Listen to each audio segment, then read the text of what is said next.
Welcome to my channel. Today's horror story comes from user Eli Roth. It begins with silence. The silence of a city frozen in a winter night.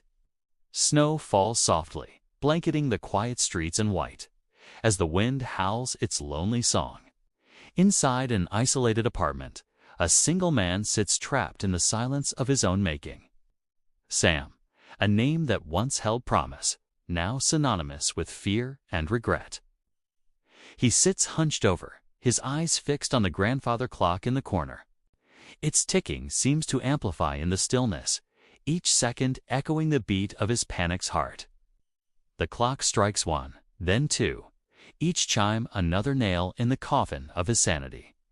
His hands tremble slightly, betraying the turmoil within. His breath hitches, uneven and shallow, like a wounded animal. Fear, raw and primal, courses through his veins, turning his blood to ice water. The silence is shattered by a sound that sends shivers down his spine, a sound that seems to come from another world, the insistent ringing of a telephone. The receiver, an ancient black rotary phone on his desk, seems to pulse with an eerie light. Sam hesitates for a moment, caught between the desire to reach out and the dread that grips his heart. His fingers curl into fists, his knuckles turning white, as he fights against the urge to flee. Finally, he answers the phone. "Hello," he whispers, his voice hoarse from disuse. The line is silent for a moment, the only sound the ticking of the clock and the falling snow. Then a voice cuts through the silence. It is not the voice of a stranger, but one that echoes in the chambers of Sam's memory. The voice of a past he thought he had buried. The voice of his boss. The voice is cold, devoid of any warmth or humanity. "You should not have called me," it says, each word a hammer blow to Sam's sanity. "You know what you did." Terror floods Sam's veins, freezing his blood. "I had no choice," he whispers, his voice cracking. "You won't leave me alone." He feels a lump forming in his throat, threatening to choke him. The line crackles again. "I am not haunting you, Sam," the voice says, amusement dripping from its tone. "I am you." The voice hangs up. Silence descends once more, heavier, more oppressive than before. Sam stares at the receiver as if expecting it to sprout wings and take flight. The memories come flooding back, vivid and painful. Arguments with his boss, the harsh words that cut deeper than knives, the humiliation that left him shaking with rage and despair. Were they real memories or figments of a fractured mind? Sam no longer knows the difference. The phone rings again, shattering the fragile calm that had settled over the room. This time the voice is closer, more insistent. "You cannot escape who you are," it whispers, the words slithering through the silence like venomous snakes. "I am a part of you, whether you accept it or not." Sam fumbles for the receiver, his hand shaking. He opens his mouth to speak, but no sound comes out. The voice continues. "The past cannot be buried, Sam. It will always find a way to resurface." He stumbles back, knocking over a chair. The sound echoes in the sudden hush. His breath comes in ragged gasps, his heart pounding against his ribs like a trapped bird.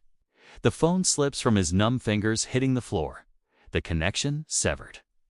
Sam slides down the wall, his back against the cold, hard floor. He pulls his knees to his chest, burying his face in them, trying to shut out the voices, both real and imagined. But the silence is deceptive, a lull before the storm. It never truly goes away. The shadows lengthen in the room, taking on menacing shapes of their own. The phone rings again, this time closer, right beside him. As if summoned by his terror, the receiver seems to pulsate with an eerie glow. Sam recoils, his eyes wide with fear.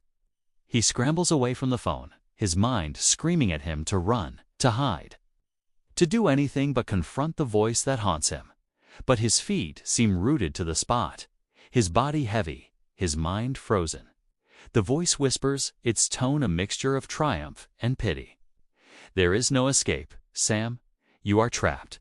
Trapped by your own demons. Trapped by your own guilt. Sam's eyes dart around the room, searching for an escape, a distraction, anything to break the suffocating grip of fear. But there is none.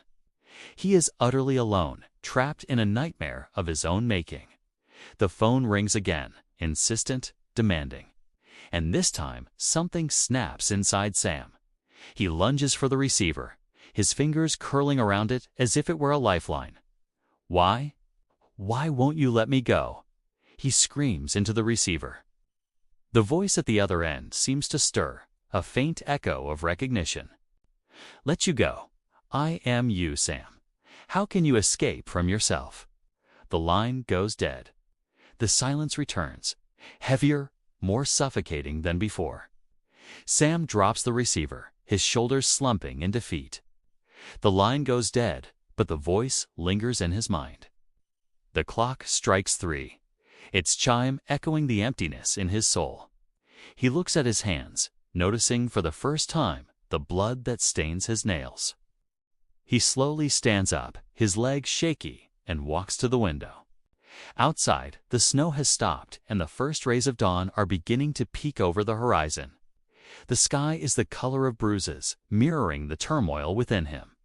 As he gazes out at the city, waking up to a new day, he wonders if anyone else hears the voice, if they too are trapped in a prison of their own making. The phone rings, persistent, inescapable. And Sam, defeated, picks it up. He doesn't know what to say. The silence stretches between them, thick and heavy. And then he whispers, I buried him in the woods. Do you remember now? There is a pause. You buried him deep, the voice says, amusement creeping back into its tone. But you forgot one small detail.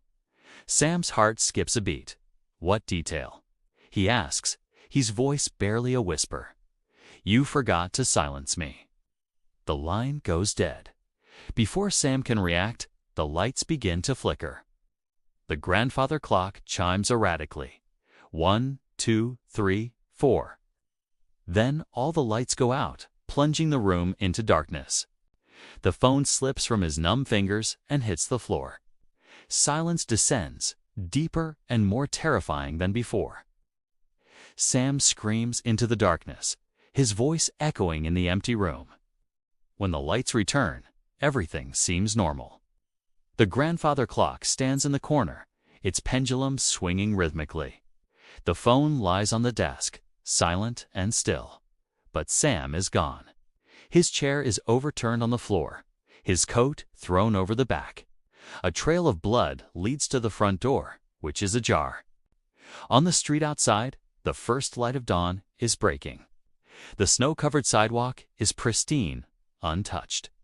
A single bloodstain mars the pristine white.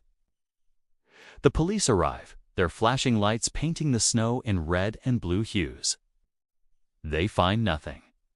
In the days that follow, rumors spread like wildfire. The case goes cold. Another unsolved mystery in a city full of them. In the dead of night, a lone figure stirs in a shallow grave. Pale fingers push against the packed earth. A few moments later, a pale hand breaks through the surface, reaching for the sky.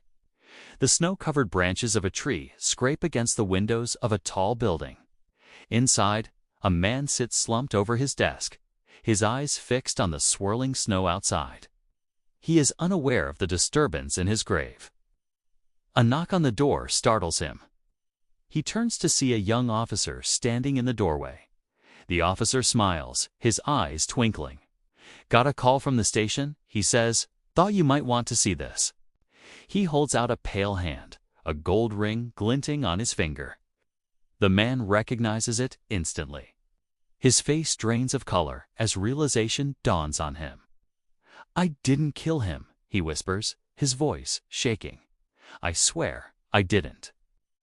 He looks up at the officer, his eyes pleading for understanding. But the officer is already gone, leaving him alone with his guilt and his demons.